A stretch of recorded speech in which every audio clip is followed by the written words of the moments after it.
You come into the world, and it's already over. Because you're not just a baby. You're Milhouse Van Houten, and that's not a name, it's a curse. It sounds less like a child and more like a brand of furniture no one buys. Milhouse.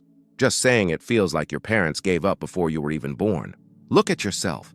The oversized glasses that look like they were borrowed from your grandmother. The kind of haircut that could only happen when your mom says, "I'll do it myself." The skin tone that screams medically concerning. You don't look like a kid, you look like a warning label. From the very beginning, life sets you up as Springfield's punchline. You're the boy who will never win, never shine, never even blend in. You're a neon sign flashing, loser in progress, and the worst part, you don't even get the dignity of anonymity. You live in Springfield, a town where every single person is eccentric, unstable, or clinically insane. And somehow, you still stand out as the weird one. This is not the beginning of your story. This is the beginning of your sentence, and it's a life sentence you'll never escape. But of course, no prison sentence is complete without a cellmate. For you, that's Bart Simpson. On paper, he's your best friend. In reality, he's your warden, your tormentor, and occasionally your human shield provider. You're not friends. You're more like a disposable sidekick who happens to absorb all the damage Bart doesn't want.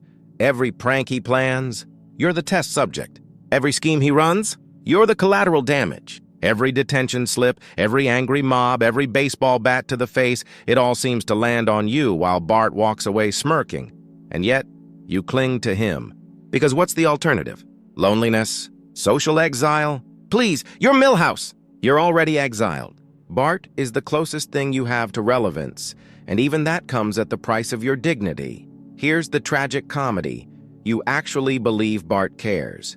That somewhere behind the spiky hair and skateboard, he might see you as an equal. But no. To Bart, you're a prop. A loyal background character in the never-ending sitcom of his chaos. You're not his friend. You're his crash test dummy. And the worst part? You keep showing up for more because that's what you do, Milhouse. You suffer and you call it friendship.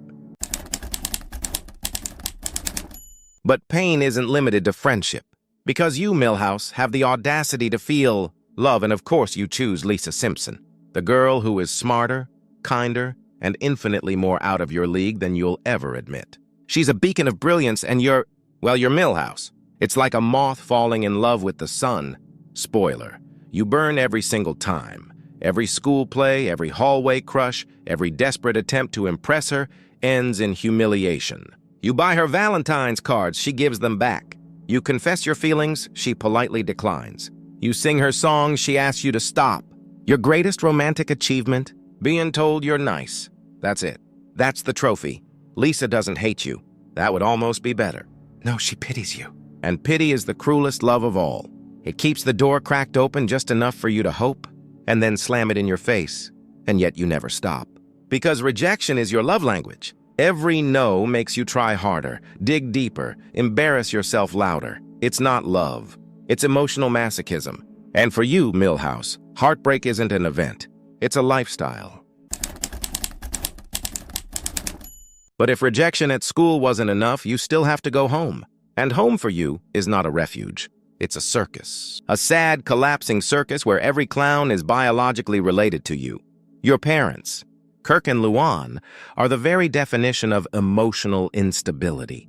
They're divorced one week, reconciled the next, and somehow managed to make both options miserable. They don't fight like adults. They fight like children in a custody battle over a broken toaster. And you, Milhouse, are the toaster. Your mom smothers you, turning every scraped knee into a state of emergency. She cuts your hair, chooses your clothes, and still thinks Velcro shoes are a bold fashion statement. Meanwhile, your dad, Kirk, is the walking embodiment of failure.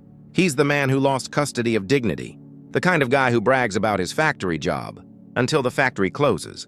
Then he brags about his dignity until that closes too. You live in a house where the walls echo with bickering, and the only thing keeping it together is denial. There are no role models, no wisdom, just two exhausted people who look at you and see not a son, but proof of their mistakes. This isn't a family. It's a demolition site, and you're trapped in the rubble. So, if your house is a battlefield, maybe school will be your escape, right? Wrong. School isn't your safe haven, it's your gladiator arena, and you're not the fighter. You're the punching bag tossed in for warm-ups. From the moment you step into Springfield Elementary, your fate is sealed. The bullies don't chase you because you're strong competition. They chase you because you're easy prey. Nelson doesn't even have to break a sweat. He just shoves you into a locker and it's Tuesday. Jimbo, Kearney, Dolph, they don't remember your name, but they know the sound you make when you cry, and it's not just the bullies. Even the teachers treat you like background noise. Mrs. Crabapple sighs when you speak. Principal Skinner doesn't remember your existence unless Bart drags you into trouble. You're not a student. You're a placeholder. Then there are the other kids. They don't hate you exactly. They just don't care. You're the kind of person classmates only remember when they need someone to blame. Group project goes wrong? It's Milhouse's fault. Test curve drops? Thanks, Milhouse. School should shape your future. For you, it just shapes your trauma. Because at Springfield Elementary, education isn't your enemy. It's the laugh track to your suffering. By now, it's clear. You're not just unlucky. You're engineered for humiliation. Because you, Milhouse, aren't really a character. You're a punchline. Think about it. Every time Springfield needs a victim, there you are. Every time the writers want a quick laugh, they toss you under the bus. Sometimes literally. You don't have storylines. You have accidents. You don't have arcs. You have pratfalls. Your identity is suffering. You exist so the world can point and laugh at you. Remember the flood? You're the kid swept away. Remember the fire drill? You're the kid tripping on the hose. Remember Valentine's Day? You're the one holding a card addressed to anyone else, and it's not subtle. Everyone knows you're the designated loser. Even you know. And yet, you keep showing up, hoping maybe this time will be different. Spoiler, it never is. The laws of comedy are stronger than the laws of physics, and you're their permanent test subject. Because for Springfield, Milhouse isn't a boy. He's a setup. A walking, talking delivery system for misery. You're not part of the joke. You are the joke. And worst of all, the joke never ends. And so, your story goes on. Day after day, episode after episode, season after season, you don't grow. You don't evolve. You don't even get the sweet release of a character arc. You're Milhouse Van Houten, and you're stuck in an endless loop of humiliation. Every heartbreak, every beating, every betrayal, it all resets by next week, ready to happen again. There's no redemption waiting for you. No grand moment of triumph where the world finally respects you. The best you can hope for is a pity laugh. And even that's usually at your expense. And yet, here's the cruelest twist. You survive. Always.